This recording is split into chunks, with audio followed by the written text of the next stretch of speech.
महाभारत काल में धर्म और अधर्म के संघर्ष के बीच मुख्य प्रतिपक्ष के रूप में खड़े कौरवों की ओर से धृतराष्ट्र पुत्र दुर्योधन ने एक अहम भूमिका निभाई थी।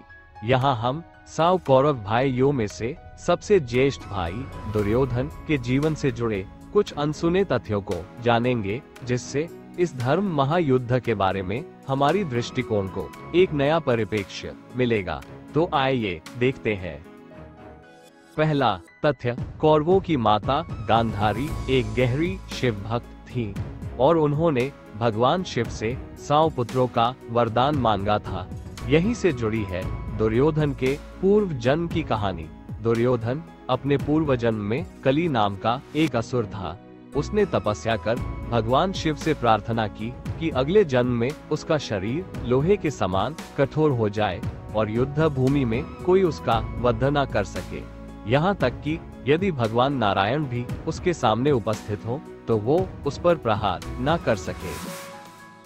हालांकि माता पार्वती को उसकी ये चेष्टा अनुचित लगती है और वो इस वरदान में उसके कमर के आसपास के क्षेत्र को सुरक्षित न रह पाने की शर्त रख देती है।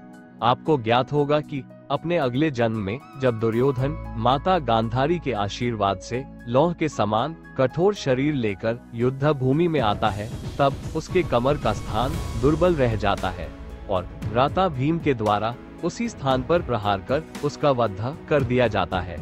इस समय भगवान कृष्ण भी वहां उपस्थित होते हैं, जिनके मार्गदर्शन में ही ये सब घटनाएं घटित होती है। दूसरा तथ्य, अधिकतर लोगों के मन में ये प्रश्न रहता है कि अधर्म का साथ देने के बाद भी और कई तरह के गलत कार्य करने पर भी दुर्योधन और अन्य कौरव भाई पांडवों से पहले ही स्वर्ग कैसे पहुंच गए। इस स्थिति को नारद मुनि समझाते हुए कहते हैं कि स्वर्ग पहुंचने के बाद वहां के अनुकूल परिस्थितियों के बीच लंबे समय तक धर्म अधर्म की चर्चा चलेगी। दुर्योधन, जिसका चित्त धरती पर अपनी गलतियों को स्वीकार तक नहीं करना चाहता था, स्वर्ग में इस गहरे शास्त्रार्थ के बीच उसका चित्त परिवर्तन होने लगेगा और अंततः वो अपने गलतियों को स्वीकार कर उसका पश्चाताप करने के लिए यथा उचित दंड भोगने के लिए प्रस्थान करेगा।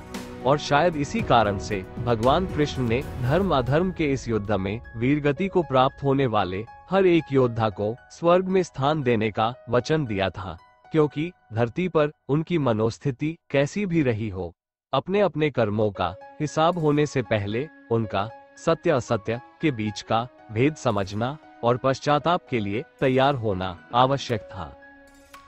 तीसरा तथ्य, महाभारत युद्ध होने के कुछ वर्षों के बाद से ही धरती पर कलियुग का प्रभाव आरंभ होने लगा था और तब संसार ने धीरे धीरे कलियुग में प्रवेश किया।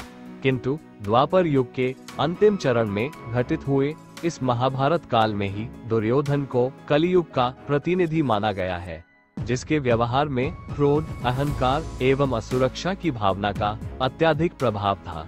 दुर्योधन ने अपने ही परिवार के लोगों के साथ बैर और ईर्ष्या की, स्वार्थ के उद्देश्य से मैत्री की, पिता से अपने अधिकार को पाने की जिद करता रहा एवं एक कुंठा और असुरक्षा के भाव को लेकर चलता रहा। दुर्योधन के व्यवहार में दिखने वाले ये लक्षण अर्थात पारिवारिक बैर एवं ईर्ष्या, स्वार्थ हेतु मित्रता करना और दायित्व के स्थान पर अधिकारों के पीछे भागना आज के कलियुग के जीवन में एक आम बात हो गई है। घर घर में इसका प्रभाव देखा जा सकता है और इसलिए दुर्योधन, जो अपने पूर्व जन्म में कली नाम के असुर के रूप में जन्मा था, इस जन्म में भी कलियुगी स्वभाव का प्रतिनिधित्व करते हुए दिखा।